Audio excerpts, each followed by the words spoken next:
Welcome to Contemporary Black Voices, where today we're going to be talking about the topic, what if Black Americans left? And again, my name is Dr. Sharon Michael Chadwell, and on the seat with me today, I have Mario Salas, as well as Caleb Alexander. Chris Dawkins is missing today, but he'll be back here next week. So what if Black Americans just left? You know, we always be told, why don't you go back to Africa? Why don't you go back to Africa?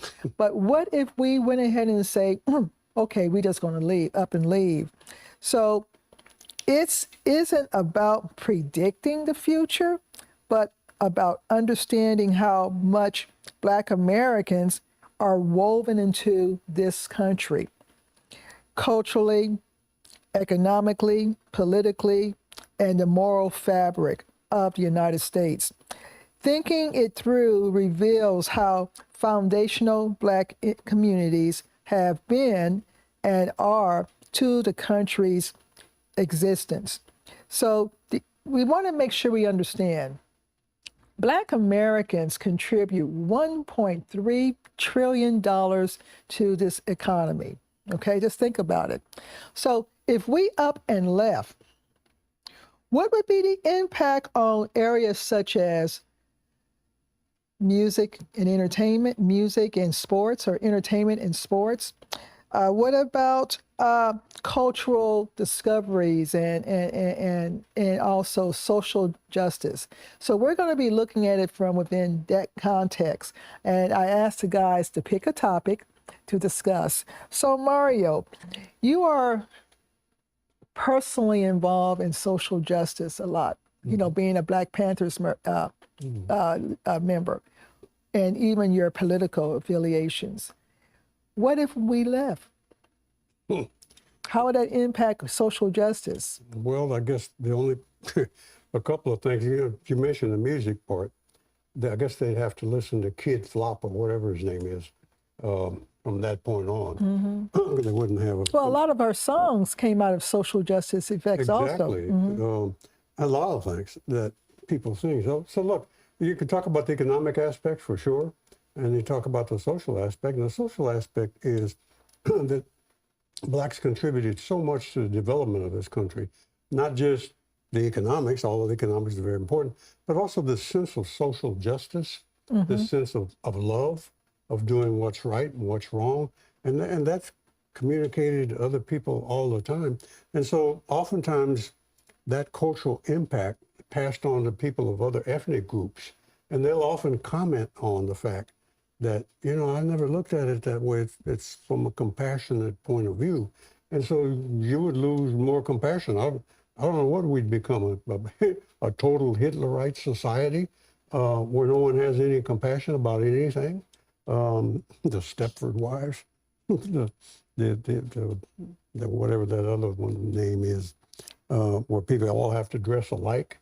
You wouldn't have that love that's generated, that's passed on from one generation and across ethnic lines. So definitely that would be an issue. You wouldn't have the preponderance of people fighting for social justice and then passing on the legacy of that about we're not going to put up with injustice. So, I mean, Black folks have left a lot of beautiful things here, and some of which in my mind is permanent. Well, you know, two of the things I think about in terms of our influence via social justice is one, Martin Luther King doing how he handled marches, nonviolent marches. And we're seeing that being done by other groups more and more and more. But the other thing is economic boycotts to make organizations rethink their behavior. We see it, you know, with Target. Target is still trying to figure out what happened. Yeah, they look like they're going to close the doors any other day, even now. And let me just do this. Black people have made or helped to develop the understandings of what Jesus was all about. so that you have that being passed on in churches. And even now, you've got pastors criticizing that ICE pastor in Minneapolis. And just like we had pastors criticizing Edgar Ray Killen when he was involved in the murder of 3 civil rights. He's a pastor involved in the murder of 3 civil rights workers. So that emphasis on understanding that church is not just a place where you go pray, but it's also a place where you emulate the gospel of Jesus. And the gospel of Jesus is throw the gamblers out of the church, throw the bad folks out of the church. So we that leaves too. I don't know what happens if you're not telling people that some pastors are hypocrites. And if black folks aren't telling them that, then what do we wound up with? Wound up in a society that, like we had before, that claims to be Christian and never was. And you know, if we also look at it in terms of where we started on the plantation, Sundays was the time for when black folks went to church. And even though the pastors had to operate from the slave Bible, they still communicated what needs to be done, what needed to be done. And so, but they did it different ways, even through songs, even through spirituals. So, Caleb, what are your thoughts on this? Oh, not sure. So I mean, it depends on how we're looking at it. Like, are we looking at it from a historical standpoint? You know what I mean? Just the influence or piece. or we're looking at it from like today's standpoint. Like, if we had, you know, we're looking at like our past contributions or what we contribute today. But if you So want it to just look at it depends. from that in terms of our contributions to social justice and its influence to where we are now. To democracy. Right. And so no, but and so even looking at from that standpoint, whenever you have like an expansion of democracy, whenever you have these contestations or there's always memory that's left when you have protest, right? And so that memory determines how the next protest happens. It determines how the state responds to the next protest. And so, again, ours laid that blueprint.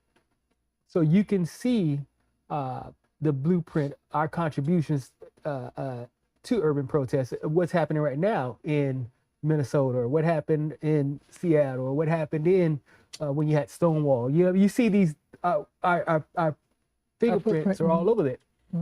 And so, yeah, we contributed a tremendous bit when you look at it from that standpoint, as far as social justice and just the memory of how we did it, you know.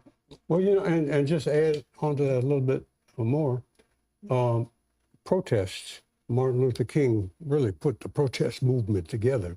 And I do get so sick and tired of people telling me, even now, that protests don't amount to anything. They're going to keep doing whatever they want to do.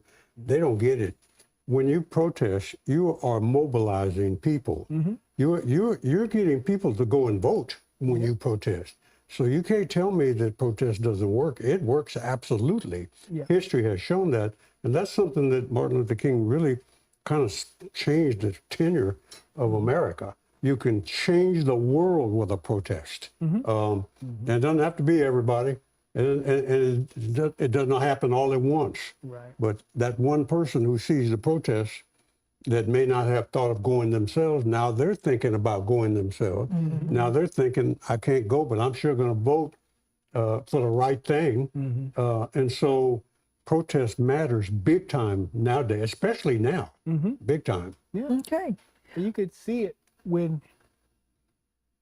the climate changes.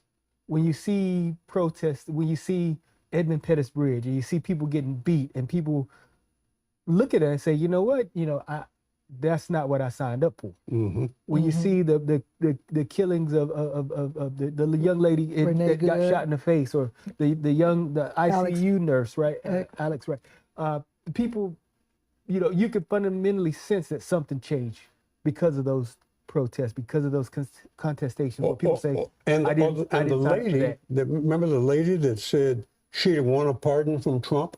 I'm going to serve my time for rioting at the Capitol because I was a fool for listening to that to go in there. And We're going to take what a break. changed their mind? People talking about protesting and so forth. So we're going to take a short break here and come back